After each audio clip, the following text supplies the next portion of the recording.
Today's purpose is to bring to our hardworking educators some suggestions and strategies that students like me will enjoy and moreover benefit from, especially during exam times. And I sincerely hope that you all find this very helpful. Thank you. So let's begin with the table of contents. We will establish our why first, why exam stress even matters, and why it is our topic of discussion today. Secondly, we'll move into the how, talking about how to implement effective solutions to help students lessen the stress. And then we will have a conclusion session, so please be prepared to participate more. So let's begin with what is exam stress. Let's define this term first. So exam stress by definition is the feeling of tension and worry that comes from test-taking situations. It is very self-explanatory. It is stress that is caused by exams. So here I would like to prove a few points with my audience. So let's begin with doing some raise hand activities. Let's begin with raising our hands if we have ever given exams or any tests in general.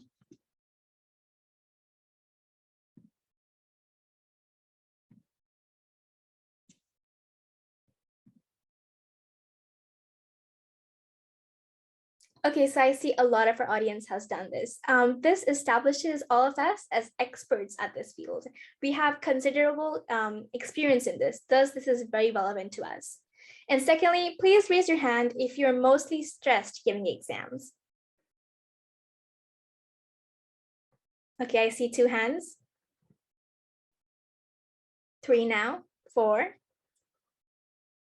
That is the majority of our audience, so Soham, do you have something to say? Like, I'm not stressed when I have like tests or something, but I'm stressed when the deadline is very close to my work. That is kind of a test-taking situation. So thank you so much for that. And what we have just established is that, first of all, this is a relevant issue because all of us face it. And secondly, all of us are impacted by it. That means it is an important issue. All of us feel stressed. Actually, most of us feel stressed. And that's why we need a solution or something to help us with this. So when I was researching this topic, I came across this question to myself that why are examinations stressful? What is it that makes them stressful? So here is a short list of the factors that can determine it, and I will just go through this. Firstly, you need to learn and remember large amounts of information, and most of the times it's a lot to take in a short period of time. Next, you might feel pressured from your school, family, and friends to succeed, given that you need to be meeting expectations and conforming to the perfectionist attitude around you. Next, exam results can determine how you're viewed by others.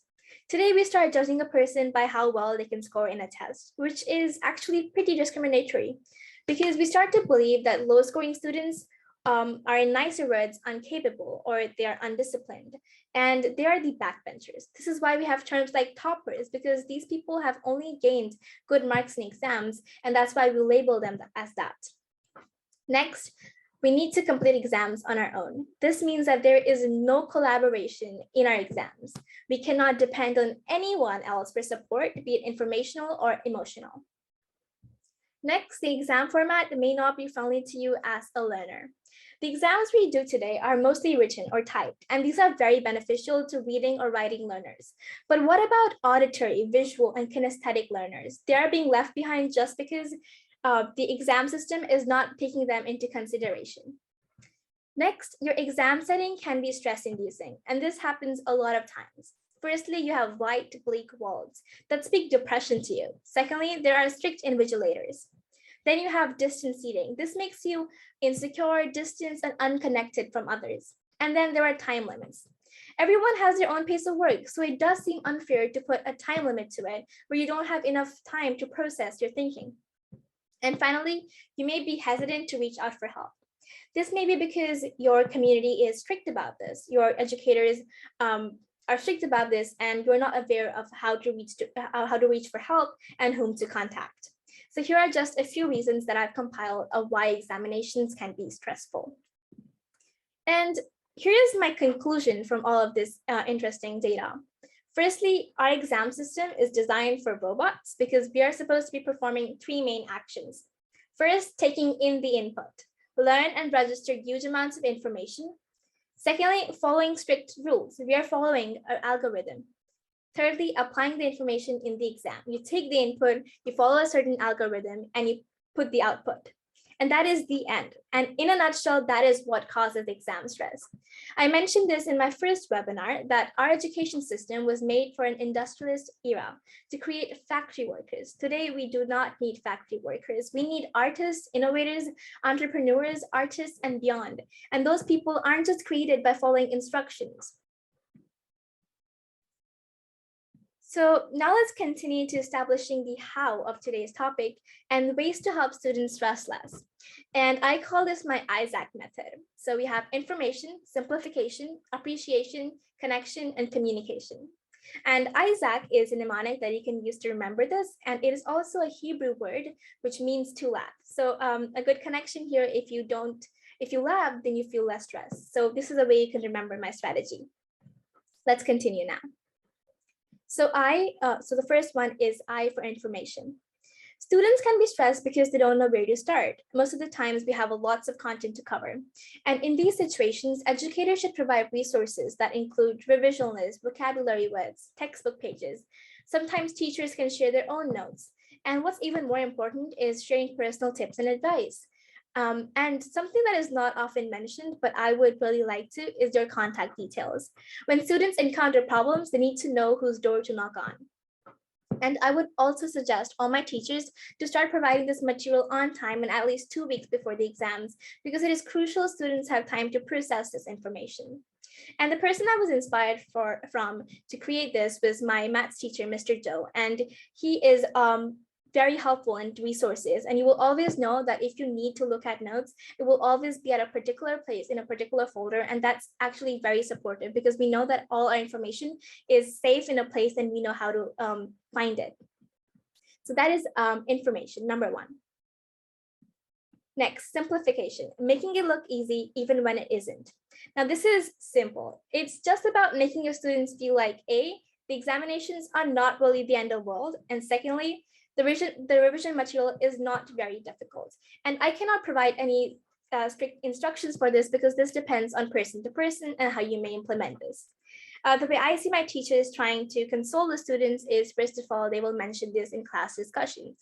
I have a science teacher, Miss Yan, and before every class, we have 5 minutes of talking, and she just tries her best to console us and help us relax before exams or any such serious assignments. Secondly, try to mention such pointers whenever exams are mentioned or a student asks you related questions. And this is because it's a very wise saying that 90% of our problems are caused by our thoughts. The moment you start believing that it is easy, it will become easy for you. So before we move on to appreciation, can I please have a signal from my audience, maybe a filter or maybe a raise hand? Okay, I see I have 3 of my participants with me. Amazing, let's move on. So we're nearly halfway through. We have information and simplification. Let's talk about appreciation. So there is this very popular syndrome now called the imposter syndrome. And this is where students lose confidence in themselves and they think that they are not deserving individuals. And here, what can usually help is an educator's words of appreciation, which can be gold to students like me. It lets us know that our efforts are not being unnoticed, that our efforts are being recognized, and that we're making our educators proud, which is an amazing gift for us. So how can you do this? Well, this is actually something that has never been attempted before, so far as I know, but this is my idea, which is to create your awesome chits. So you basically write something unique for each student and distribute them nearer to the exams. And these could also be appreciation emails given the online learning situation right now, but just something that can make your students feel proud of themselves and know how amazing they are. Okay, moving on, our first C, connection. So sometimes students need support, but it's just that they're too hesitant or afraid to ask for it. Educators want to give support, but it is difficult to cater for an entire class where everyone has different needs, everyone comes from different places, everyone has different personalities. So the way I would recommend teachers to make it work is to have one-on-one meetings. Now, my friend's teacher, once more a teacher, My French teacher, Mr. Thierry, inspired me to do this because during our speaking examinations, he took us in separate rooms and helped us practice individually. And that was very helpful because I got that special attention. And when I get that special attention, I can clear any doubts that I want to ask my teacher or any questions I feel embarrassed asking in front of my class. And that was very, very beneficial in my performance in my exams. So one-on-one meetings are just 5 to 10-minute discussions between students and teachers where the educator gets fully dedicated to one student and their ideas, problems, concerns, and so on. And last but not the least, and something I think we really need to look forward to is communication. Now, as students revise and review information before examinations, a lot of questions might pop up. They might have new comments or even ideas they want to share with their educators. Here, what they need is communication from the teacher. Now, I fully realize that staying online and being responsive all the time is very difficult, but I, as a student, would request all my educators here to share their contact details earlier to the exams. Secondly, be responsive to student messages or emails. And then inform students if they're going to be busy or they don't want to be disturbed. Because if I have a doubt 3 hours before my exams and I can message my teacher and know that there will be a reply waiting for me, I can feel much more secure and safer with the knowledge I have. So we have covered all 5 of them. I need a volunteer to actually say all 5 of them for me. So is there anyone out there? Just naming out the mnemonic. Isaac. Yes, and could you say the singular word for each letter? Okay, that was information, simplification, and then A was sorry. Appreciation. Appreciation, yeah. Then it was the last one is communication, which is right in front of me. Mm-hmm. Which is the other way? So perhaps someone else would like to help out. Maybe put the answer in the chat. Collaboration is where it is at. So come on, everyone.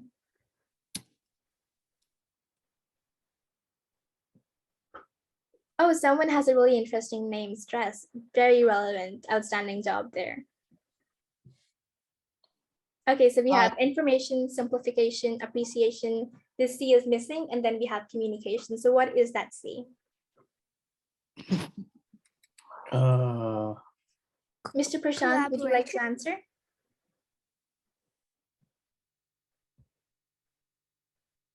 Okay, I feel that there are some technical problems. Soham, is that you? Yep.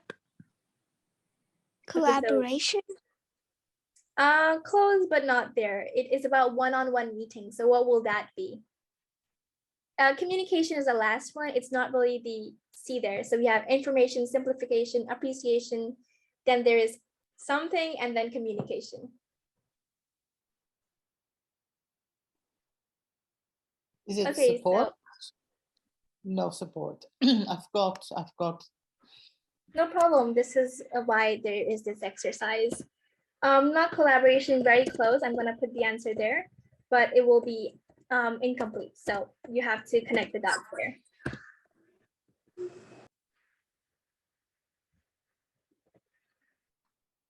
Recognition, maybe.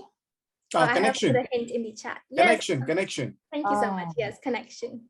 So we have our Isaac spelled out. Okay. And that is it for the content delivery. We will now move on to our conclusion session. So just wake up because this is your time to participate more. We have our Q&A session first. So does anyone have any questions, concerns, just anything at all that you would like to share with everyone else around here? These could even be stories about how you were stressed before exams, just anything at all. Please raise your hand if you wish to participate now.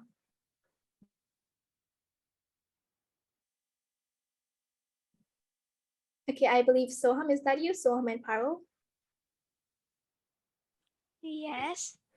So my question is, why should the teachers put in so much effort and not the students? I mean, the students also have a responsibility. Am I audible? Can you hear me? Yes. Okay, that is a wonderful question, and I really appreciate that. So, Ticket from the Future is basically focusing on providing student insights. So yes, students can also help manage their own stress, but it will be really helpful if there is someone to support you during that. So I'm not denying that only teachers are responsible for it, but it will be really nice if they can help support.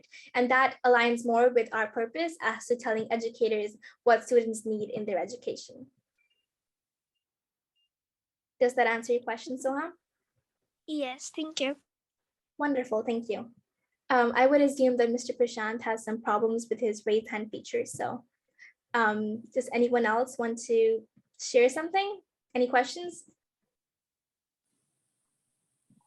If I may ask a question, and I hope that the audience and the host, I would like to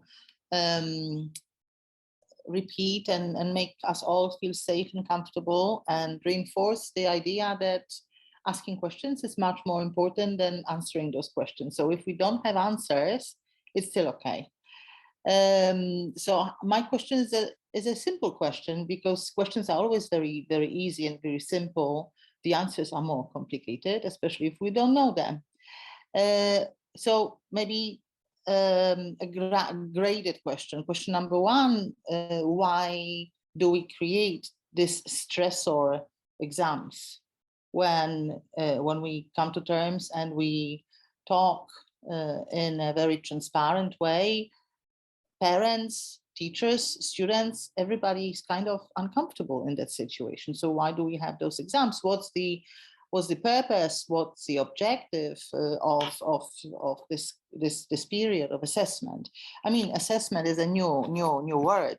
It's a double speak. It's like some time ago we used to have a toilet paper, and now we say bathroom tissue. So some time ago we used to have exams, and now we say assessments. So, you know, exams, assessments, whatever it is, it causes stress. Number one. Number two, I renamed myself because I read and I heard a theory that stress does not exist. So my name is stress? Do I exist? Does stress exist? Is the situation that causes me stressed out the same situation for you? So if something different makes you stressed and something different completely makes me stressed, does this stress really exist? And what is it? So these would be my questions, because if we label, you know, this stress that does not really exist, maybe we will feel better about it. And then we realize that this is the only situation we have in our heads. If it's within our control, our life will become much more better and much easier and healthier. Those are really thought-provoking questions, to be really honest. So my response to the first one, talking about why we create the stress of exams, is that I do not know the the entire reasoning behind why examinations happen, but I would believe that it's just to test the knowledge that students possess and how well they can perform. But I would say that, like I presented before, this examination system really needs instant change, but that will not be possible in just one webinar. It will have to be a really long process. But for now, what I tried to do with providing 5 strategies was just to provide a temporary solution, because we cannot change the worldwide testing system. We can change our methods, our approaches.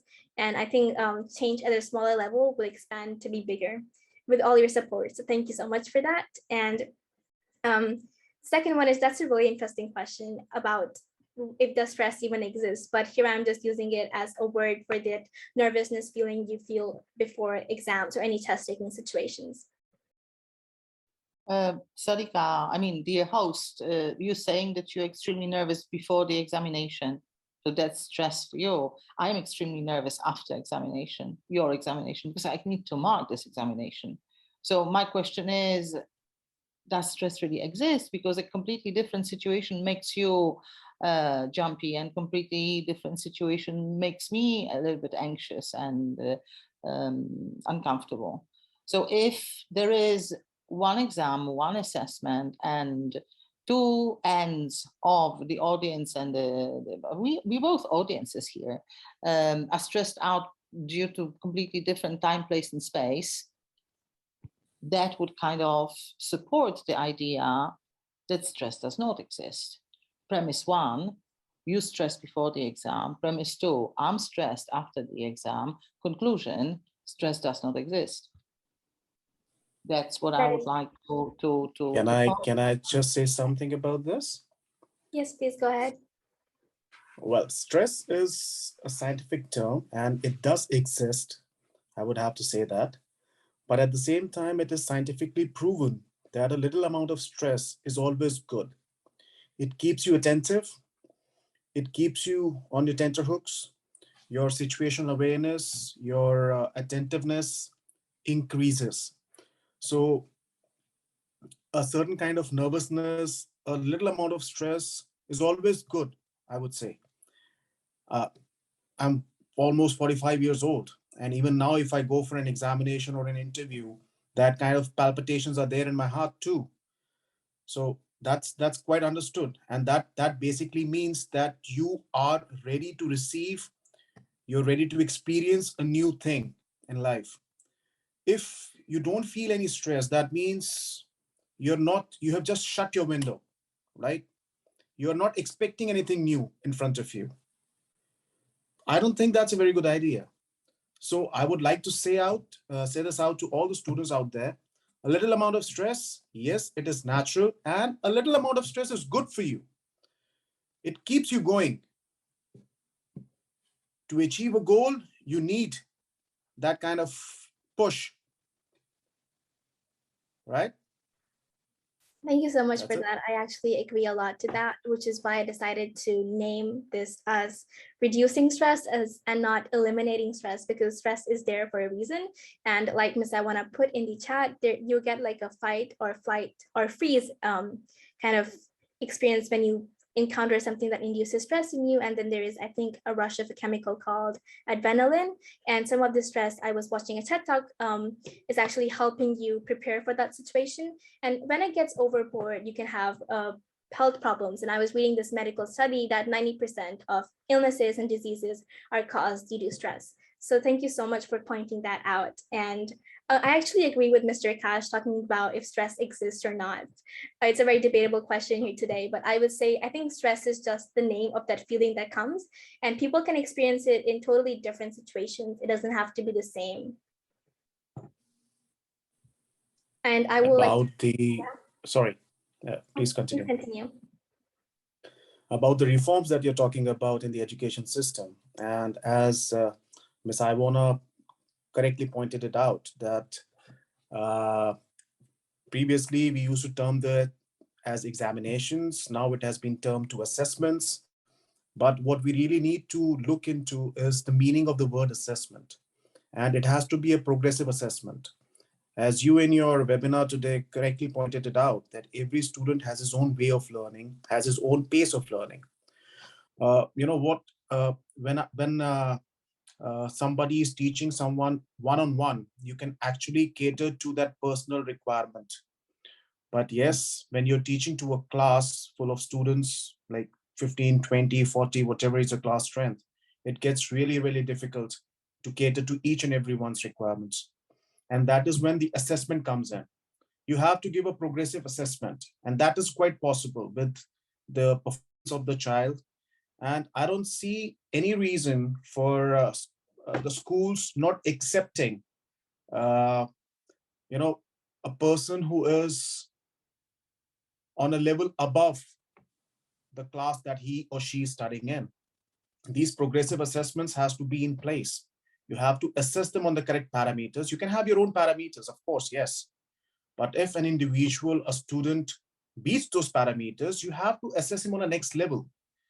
Keeping everyone on the same target line is somewhat not doing justice to potential of some bright students or someone who is, I would be very honest, some of the some of the really popular businessmen or innovators that we have seen, they were not too bright students, but they had their own mind thinking in their own way.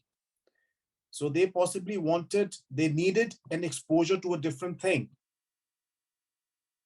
So capping everyone, assessing everyone on the same level is something which should be looked into. That's something that we want to change. I am very grateful to both Ms. Awan and Mr. Akash for putting in such nice insights here. But seeing that we have just 8 minutes left in our Zoom meeting, I have put the exit ticket in the chat, so maybe we can try and do that. And if anyone has any opinions on what is being discussed, then please feel free to unmute and speak up about it. Our exit ticket today is about a poll. So we will see what our audience thinks and our audience opinions. So we have some questions and it's completely anonymous. So please fill it out quickly so that I can share my screen and we can see what our audience believes.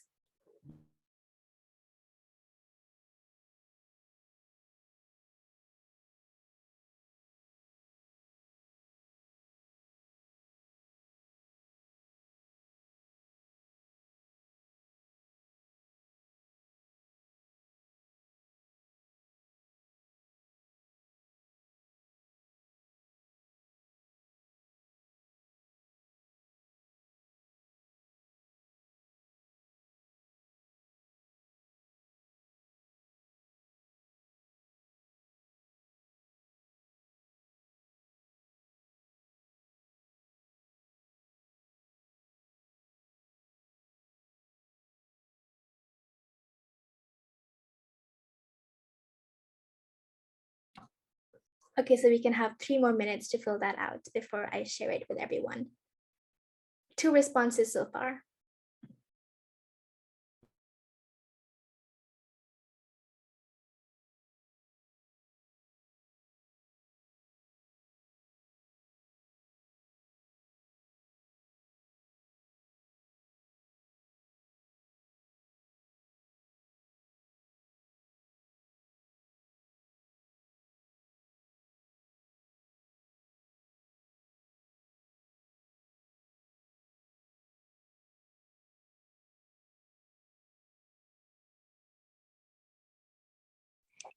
I have a question. Can I ask that?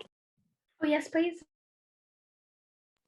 So like your webinars are about how teachers and educators should take students' perspectives as well. Yes.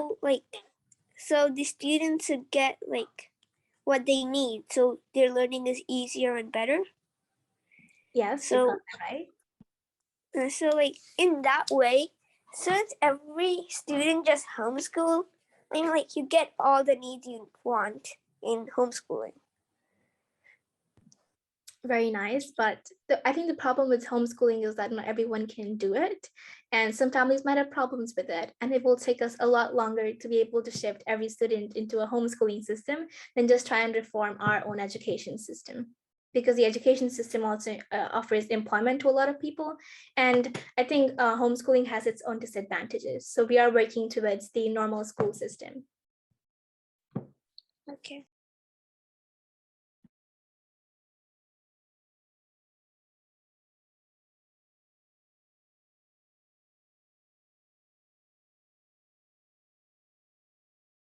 Okay, so I will share my screen now. We have 7 responses, and let's see what our audience thinks. So can you see my screen, everyone? Okay, so on a scale of 1 to 10, we think that mostly it's 8. On a scale of 1 to 10, it's 8. This is the urgency to change the examination system. Okay, on a scale of 1 to 10, how stressed do you feel or have you felt before taking such like tests and such examinations? And people say 10. That is a very high number, and that tells us how much we are being impacted by it. So I do hope this webinar was helpful. Okay, our favorite strategy. So we have a tie here. So we have connection, communication, and simplification. This is amazing. Thank you so much. I'm really happy that you all found this helpful. And I'm really even more happy to see that my lovely audience will be returning to me. So what do you usually do after exams? The most popular one is to relax from the exhaustion, and I actually do that myself, so I agree with that. This is a really funny response, just not talk about the relevant subject for at least a week. And wow, this is a really hardworking person who put preparation for next exam. So thank you so much. I hope this was fun for you, and I will just continue to bring more interesting activities in our next webinar. And now let's have a quick photo. So I will stop sharing. And please turn on your cameras, put on some filters. We only have 3 minutes left to take a good photo.